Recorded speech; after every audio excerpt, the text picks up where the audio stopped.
नमस्कार दोस्तों, आप देख रहे हैं अपना यूट्यूब चैनल गगन ऑटो। जैसा कि देख पा रहे हैं, मेरे पास आई आज हीरो की Splendor bike BS6 FI 12 variant है।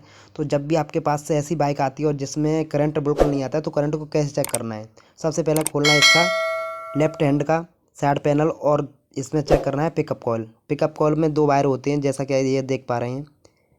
इस एक सॉकेट में दो वायर हैं, जो कि एक अलग कर दिया है, दूसरे इस सॉकेट में लगा है। पहले कलर का जो वायर है वो है नीले पे पीली बत्ती, और दूसरा वायर है वो है वाइट पर पीली लाइन से। सभी वायरिंग को चेक करते हैं। जितनी भी BS6 की बाइक हैं, तो आपको वायरिंग चेक करना है, वो मल्टीमीटर से चेक करना है।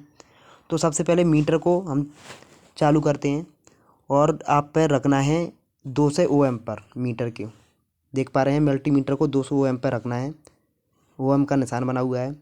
और पिकअप कॉइल के दोनों वायर हैं, उसमें मल्टीमीटर के दोनों वायरों को लगाते हैं। और इसका रीडिंग रेंज बोलना चाहिए, वो बोलना चाहिए 115 से 250 ओम के बीच बोलना चाहिए।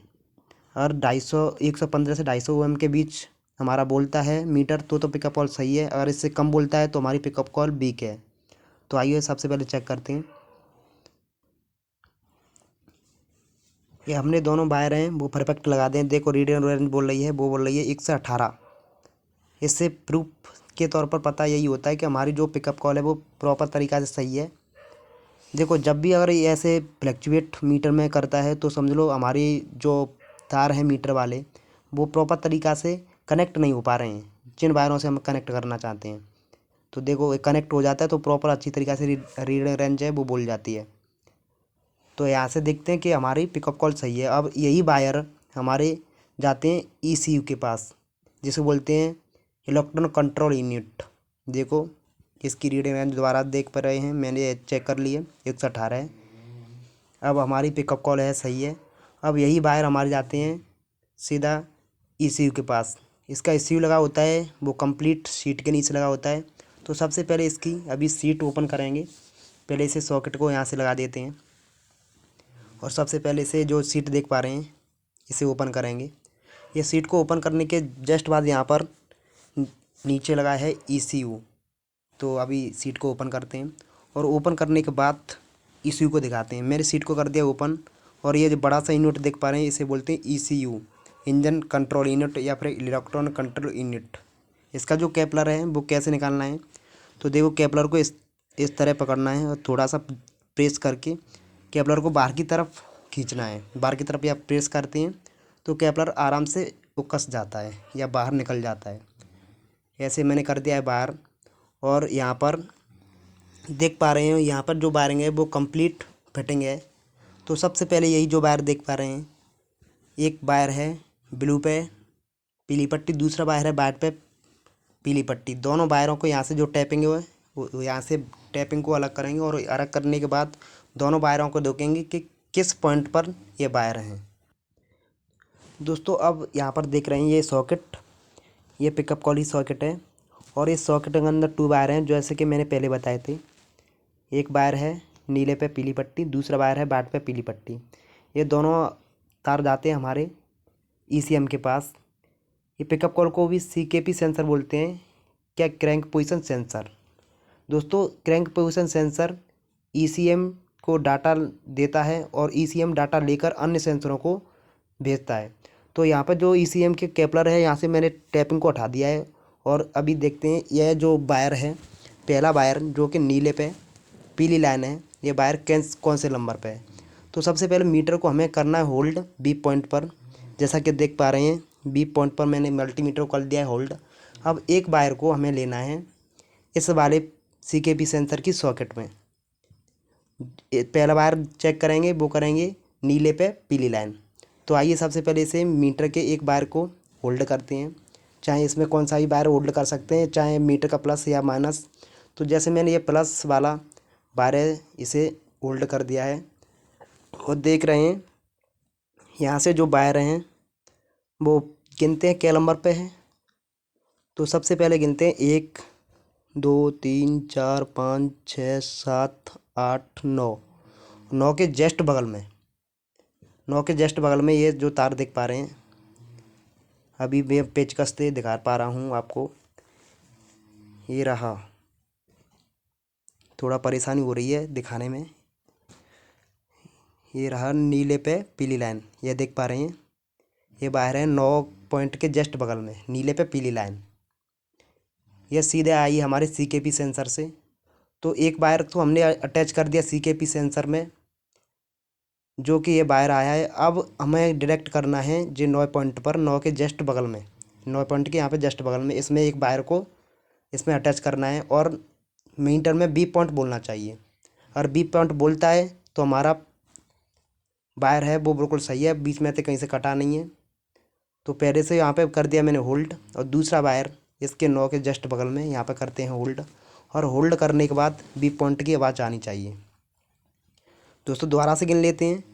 ये 9 के जस्ट बगल में यहाँ पर अब एक तार को यहाँ पे पतली सी नॉक से, जैसे कि मैंने इसमें लगा दिया कनेक्टर में, यहाँ पे लगाने के बाद B पॉइंट बोलना चाहिए, आवाज़ बोलनी चाहिए। या फिर मीटर में रीडिंग है वो फ्लक्चुएट होना चाहिए, जैसे कि पहले 00, पहले 1 लिखा हुआ था, अब देखो 00 हो रही है। दोस्तों देखो यहाँ पे ये B पॉइंट बोल रही है। तो इससे पता लगता है हमारा जो ये ब्लू कलर का वायर है, ये वाला वायर, ये हमारा वायर सही है, बीच में से कोई कट नहीं है। अब चेक करते हैं ये दूसरे वायर को, ये दूसरा वाला वायर, जो कि यहाँ पर देख पा रहे हैं सफ़ेद पे पीली लाइन, यहाँ पर भी देख पा रहे हैं सफ़ेद पे पीली लाइन, थोड़ा हल्का दिख रहा है, वाइट पर पीली लाइन है। तो यहाँ पर मीटर को करते हैं होल्ड, इसमें यहाँ पे कर दिया ऐसे होल्ड। अब इधर देखिए ECM का ये केपलर में क्या नंबर का वायर है, तो 1 2 3 4 5 6 7, मतलब 7वें नंबर का ये वायर है। ये रहा अभी, ये रहा 7वें नंबर का वायर। तो इस 7वें नंबर पे वायर पे अब यहाँ से फोन को इसके हटाकर हमें 7वें नंबर पर करेंगे। तो 1 2 3 4 5 6 7 इस वाले वायर में करेंगे चेक। तो आइए इस बार वायर को करते हैं हम होल्ड, देखते हैं B पॉइंट बोलता है कि नहीं। 3 और 3 6 1 7, इससे मीटर में पता चलता है ये हमारे जो वायर हैं ये दोनों ये सही है बिल्कुल। पिकअप कॉल के हमारे ECM तक करंट बिल्कुल सही आ रहा है। अब चाबी को करते हैं ऑन, और ऑन करने पर ये वायर देख पा रहे हैं रेड पर ब्लैक लाइन, इसमें 12 वोल्ट का करंट आना चाहिए। ये रेड पर ब्लैक लाइन है, इसमें 12 वोल्ट का करंट आना चाहिए। अगर 12 वोल्ट का करंट इसमें नहीं आता है तो हमारा ECU है वो काम नहीं करेगा और ना ही करंट आएगा। दोस्तों ध्यान रखें, जब भी आप गाड़ी की चाबी को ऑन करें तो हैंडल लॉक है वो हमारा सही होना चाहिए, और इसकी बैटरी है वो प्रॉपर तरीक़े से चार्ज होनी चाहिए। और साथ में ये फ्यूज बॉक्स देख पा रहे हैं, यहाँ पर फ्यूज बॉक्स को देख लें कि एक भी फ्यूज ख़राब नहीं होना चाहिए। और दोस्तों ये तीनों चीज़ सही है, तो यहाँ पर 12 वोल्ट की सप्लाई आनी चाहिए। अगर यहाँ पर 12 वोल्ट की सप्लाई नहीं आती है, या फिर जितनी बैटरी चार्ज है उतनी सप्लाई नहीं आती है, तो समझ लो ये जो वायर जो कि रेड पर ब्लैक लाइन है, ये वायर कहीं से टूटा हुआ है। तो आइए सबसे पहले इसे चेक करते हैं। तो दोस्तों ये जो वायर आता है वो हैंडल लॉक से सीधा हमारे ECM के पास आता है। तो सबसे पहले एक मीटर के प्लस वाले वायर को यहाँ पर करेंगे होल्ड, जो कि ECM का कनेक्टर है उसमें, और एक लेंगे हम बॉडी अर्थ। दोस्तों ये प्लस वाला पॉइंट पर इसमें हमें तार को लगाना है, क्योंकि इसमें जो मीटर की वायर है वो इसमें जाती नहीं है। तो मैंने ये जो वायर देख पा रहे हैं रेड पर ब्लैक लाइन, इसमें मीटर के प्लस वाले वायर को कर दिया होल्ड, और दूसरा मीटर के माइनस वाले वायर को हम कहीं से बॉडी अर्थ ले लेंगे, और मीटर को सेट करेंगे हम वोल्ट पे 20 वोल्ट पर, जहाँ पे हम बैटरी चेक करते हैं। तो दोस्तों देखा कि आपने मीटर में 12.22 रीडिंग रेंज दिखा, तो इससे आप समझ गए होंगे कि ये जो वायर है वो हमारा सही है, इसमें कनेक्टिविटी सही आ रही है। अब क्या होता है, ECM इसी वायर को हमारे ST कॉल तक पहुंचाता है। दोस्तों ध्यान रखें, यही वायर हमारा सीधा ST कॉल के पास जाता है। ST कॉल में 2 वायर होते हैं, तो इसमें चेक करने से पहले इग्निशन ऑन होना चाहिए, जब इसमें करंट आएगा। और इसमें करंट नहीं आ रहा है तो आप समझ जाओ इग्निशन हमारा ऑन है और करंट बिल्कुल भी नहीं आ रहा है, तो इससे समझ जाओ कि ये वायर है वो बीच में से आपका कहीं पर टूटा हुआ होता है। दोस्तों ये पता करने से पहले आपको मैंने जो दोबारा बोल रहा हूँ, चाबी का लॉक सही होना चाहिए, और फ्यूज बॉक्स है वो उसमें फ्यूज सही होनी चाहिए। जब भी इस वायर में जो कि देख पा रहे हैं, जो कि मैंने अभी बताया था रेड पर ब्लैक लाइन, इसमें 12 वोल्ट का करंट सप्लाई होना चाहिए। दूसरा ये वायर देख पा रहे हैं, ये अन्य वायर है जो कि फुल मोटर में जाता है। फुल मोटर में भी करंट यहीं से जाता है। और अब इसे चेक करते हैं इग्निशन कॉइल से, क्योंकि ये 12 वोल्ट का करंट इग्निशन कॉइल पर जाता है। तो सबसे पहले इसके इग्निशन कॉइल के केपलर हैं उसको बाहर निकालेंगे, और इग्निशन कॉइल में 2 वायर लगे होते हैं। जैसा कि देख पा रहे हैं यहाँ पे इग्निशन कॉइल लगी हुई है, जिसे कई मैकेनिक भाई इसे बोलते हैं रीड कॉइल। तो इसके दोनों जो वायरों को इसे करते हैं बाहर। तो पहला वायर हमने कर दिया बाहर, और दूसरा ये वायर है इसे भी करते हैं बाहर। जैसे कि दूसरे वायर को मैंने कर दिया अभी बाहर, और ये देख पा रहे हैं इस पर भी यही कलर है, कोड है रेड पर ब्लैक लाइन। और दूसरा ये वायर देख पा रहे हैं, ये जो सिग्नल के तौर पर काम करता है, ये पिंक पर ब्लैक लाइन है दोस्तों। तो सबसे पहले इसे चेक करेंगे, जो कि रेड पर ब्लैक लाइन है इस वाले को, और दूसरा ये वायर पिंक पर ब्लैक लाइन, ये हमारे ECM के पास जाता है कि एसटी कॉइल को कब कितना करंट देना है। तो आइए सबसे पहले इसे मैं चेक करते हैं कि इसमें कितना वोल्टेज आ रहा है दोस्तों। अगर इसमें वोल्टेज बिल्कुल भी नहीं आ रहा है तो समझ लो हमारे ECM से एसटी कॉइल तक ये जो वायर आया है ये कहीं से टूटा हुआ है या फिर कहीं से कटा हुआ है। तो सबसे पहले मीटर को करेंगे 20 वोल्ट पर होल्ड, जहाँ पर बैटरी को करते हैं चेकिंग। तो ये जो यहाँ से हमारा तार आता है एसटी कॉइल के पास, हमने चेक कर लिया कि हाँ हमारे ECM तक करंट आ रहा है, लेकिन करंट ECM से एसटी कॉइल तक नहीं आ रहा है। तो समझ लो यह जो वायर है वो 20 में से कहीं से टूटा हुआ है। तो सबसे पहले मीटर लेते हैं और यहाँ पे रीडिंग एंड चेक करते हैं। दोस्तों ध्यान रखें, जब भी मीटर में रीडिंग एंड चेक करें तो 20 वोल्ट पर ही चेक करें, क्योंकि यहाँ पे बैटरी का करंट है वो चेक होता है। इसमें बैटरी का करंट आता है। तो मीटर के प्लस वाले को करते हैं इसमें होल्ड, और दूसरा हमसे लेते हैं बॉडी अर्थ। जैसे ही हम बॉडी अर्थ लेंगे तो यहाँ पर सप्लाई बोलना चाहिए जितनी हमारी बैटरी चार्ज है। देखो 12.13। इससे यह प्रूफ पता होता है कि ये हमारा वायर है वो हमारा बिल्कुल सही है, 20 में से कहीं से कटा हुआ नहीं है या फिर टूटा हुआ नहीं है। अब देख रहे हैं दूसरे वायर को, जो कि दूसरा वाला है पिंक पर। दूसरा वायर है जो पिंक पर ब्लैक लाइन, ये वाला ये सिग्नल के तौर पर काम करता है, जो कि मैंने अभी बोलता था रिफ्रेश वोल्टेज गाड़ी को कितने समय पर कितना करंट देंगे ये ECM को डिटेक्ट करके बताता है।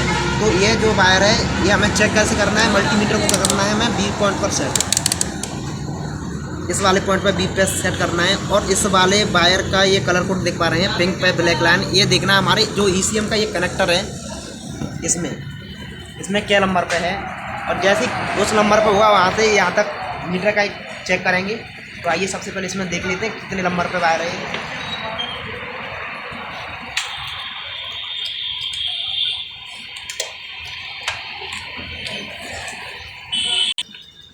दोस्तों ये जो ECM का इसमें केपलर है, इसमें ये वाला वायर इधर देख पा रहे हैं, ये रहा ये वाला वायर जो पिंक पर ब्लैक लाइन है, ये वाला वायर पिंक पर ब्लैक लाइन, ये वाला ब्लैक लाइन यही हमारा वायर है। ये वाला जो देख पा रहे हैं एसटी कॉइल में यहाँ पर ये, तो एक वायर मीटर का यहाँ पर और दूसरा वायर मीटर का इस वाले वायर पर लगाते हैं। और मीटर को रखना है कनेक्टिविटी मोड पर। कनेक्टिविटी मोड पर अगर हमें रखकर 20 पॉइंट बोलता है तो हमारा ये वायर है वो 20 में से सही है, बिल्कुल कहीं पर कटा नहीं है। तो इसे आइए चेक करते हैं। देखो जैसे ही हमने इस वाले वायर को यहाँ पे अटैच किया और मीटर में 20 पॉइंट बजने लगा, देखो आवाज़ सुनाई दे रही होगी, मीटर पर 20 पॉइंट बजने लगा। तो इससे यह प्रूफ होता है कि ये हमारा वायर है वो 20 में से कहीं से कटा नहीं है, वो बिल्कुल सही है। और दोनों वायर हमने चेक कर लिए, ये दोनों वायर हमने चेक कर लिए, फिर भी हमारी गाड़ी में करंट नहीं आ रहा है। तो ये इग्निशन कॉइल है, इसे रीड कॉइल भी बोलते हैं। इसे चेंज करना है, आपको चेंज करके देखना है, आपका 100% करंट के रिलेटेड सॉल्यूशन मिल जाएगा। दोस्तों इन सारी स्टेपों को अपनाने से पहले आपको 3 काम करना है। एक तो हैंडल लॉक सही होना चाहिए, दूसरा फ्यूज बॉक्स में जितने भी फ्यूज हैं वो सही होने चाहिए, तीसरा हमारा बैटरी फुल चार्ज होनी चाहिए।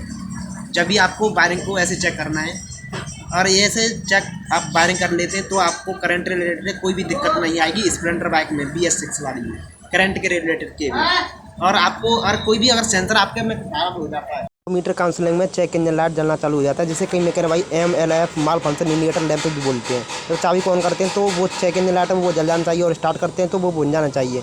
और फिर भी हम चाबी को ऑन करते हैं, और ऑन करने के बाद जैसे इसमें देख पा रहे हैं मीटर में, देखो यहाँ पे माल फंक्शन इंडिकेटर लैंप वो नहीं जल रहा है।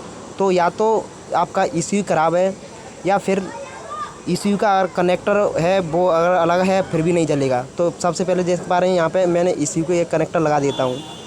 जैसे कि मैंने ये कनेक्टर लगा दिया, और लगाने के बाद यहाँ पे चेक इंजन लाइट है या माल फंक्शन इंडिकेटर लैंप वो जलना चालू हो गई। और लगाने के बाद भी हमारा ECM सही है और फिर भी ये माल फंक्शन इंडिकेटर लैंप नहीं जलता है, तो समझ लो हमारी ECM से माल फंक्शन लाइट तक जो वायरिंग गई है, जो वायर गया है वो कहीं से बीच में से टूटा हुआ है, या फिर माल फंक्शन इंडिकेटर का जो लैंप है वो लैंप ख़राब हो सकता है। तो ये ECM को ख़राब बताने से पहले ये दोनों चीज़ चेक कर लें कि कहीं पे बीच में डोरी कटी तो नहीं है, या फिर माल फंक्शन इंडिकेटर का जो लैंप है वो ख़राब तो नहीं है। ये वीडियो कैसी लगी? अच्छी लगी तो वीडियो को लाइक कर दें, शेयर कर दें। मिलते हैं नेक्स्ट वीडियो के अंदर, तब तक के thanks for watching the videos.